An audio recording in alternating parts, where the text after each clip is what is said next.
Welcome to Walking in Torah, a place for women who love the Messiah and are learning what it means to walk as he walked. Women who believe in the God of Abraham, Isaac, and Jacob, the God of the Bible.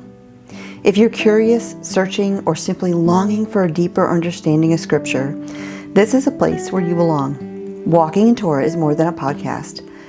It's also a growing online home for women, offering Bible-based studies, articles, and practical resources designed to help you live out your faith with intention and faithfulness. Whether you're just beginning this journey or have been walking it for some time, my prayer is that you'll find encouragement, clarity, and truth here. I'm your hostess, Constance Smith, and I'm so glad you're here. Let's open the Word and walk it out together. Today we're talking about something foundational, something ancient, and something deeply misunderstood. We're talking about the Sabbath. Not as a Jewish custom, not as a denominational issue, but as Scripture presents it from creation through Torah, affirmed by the prophets, honored by Messiah, and practiced by the earliest believers. So let's slow down. Let's open the Word, and let's trace the Sabbath together. The Sabbath did not begin at Sinai. Long before there was an Israel, long before Mount Sinai, long before there was even sin, God established the Sabbath. Genesis tells us, "Thus the heaven and the earth were finished, along with everything in them. On the seventh day, God was finished with his work which he had made. So he rested on the seventh day from all his work which he had made. God blessed the seventh day and separated it as holy, because on that day God rested from all his work which he had created." Genesis chapter 2, verses 1 through 3. Notice what God does here.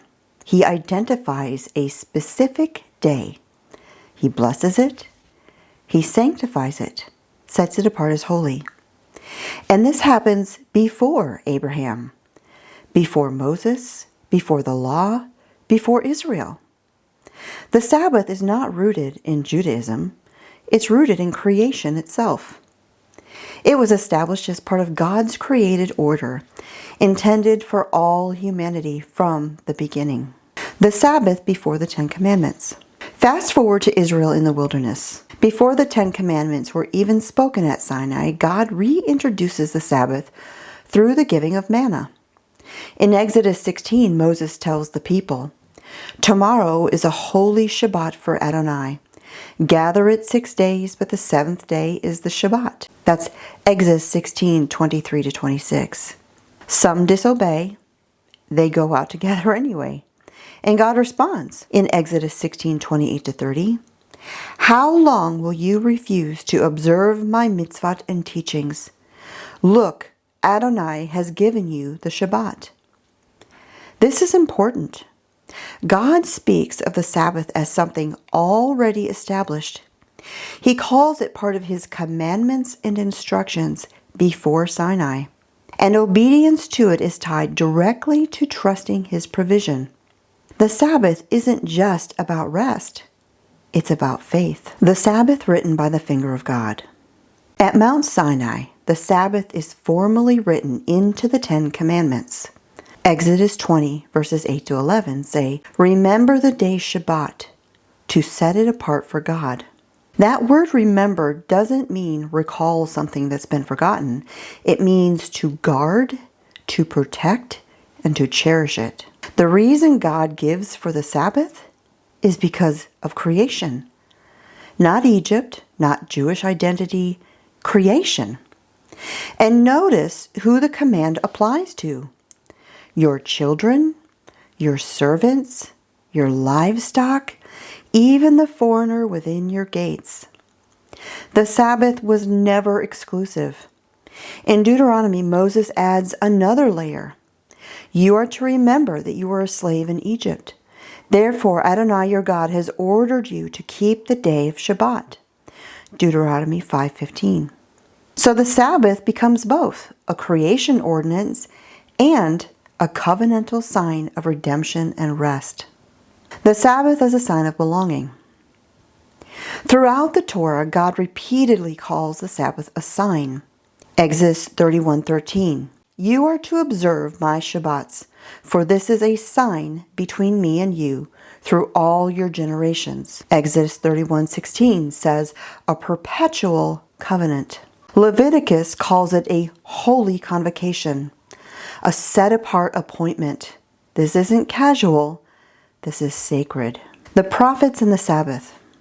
When Israel strayed, the prophets called them back again and again. Isaiah says in 56:2, happy is the person who keeps Shabbat and does not profane it. To profane something holy is to treat it as ordinary. And then Isaiah says something remarkable. He speaks of foreigners, not Israelites. He says, all who keep Shabbat, I will bring them to my holy mountain, for my house will be called a house of prayer for all peoples. That's in Isaiah 56:6-7. And looking forward to the restored world, we see again in Isaiah in chapter 66, every week on Shabbat, everyone living will come to worship in my presence. The Sabbath doesn't disappear in the future. It continues. Yeshua and the Sabbath. Yeshua did not abolish the Sabbath. He kept it. He taught on it. He corrected man-made distortions of it. Scripture repeatedly shows him teaching in the synagogue on Shabbat. And he makes this statement. In Mark chapter 2, he says, Shabbat was made for mankind, not mankind for Shabbat. Not just for Jews, for mankind. Then Yeshua removes all doubt. He says in Matthew chapter 5, do not think that I have come to abolish the Torah or the prophets. He says that nothing passes away until heaven and earth pass away. We're still here. The heavens are still above us. The earth is still below us. Nothing has changed yet. The early believers in the Sabbath. After the resurrection, the apostles continue keeping the Shabbat, the Sabbath. The women rest on Shabbat in obedience to the commandment.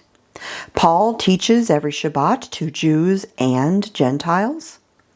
And in Acts 15, when Gentiles begin coming to faith, the apostles give them a starting point, knowing that they'll learn the rest every Shabbat where Moses is read. Scripture never records a command to change the Sabbath, not once. Final thoughts. From creation to eternity, from Genesis to the early believers, the Sabbath stands as a gift. It is a reminder of God's authority, His provision, His redemption, and His promise of rest.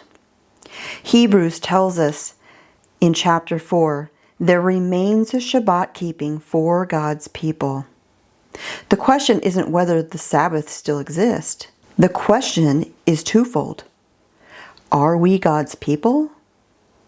And are we willing to walk in it?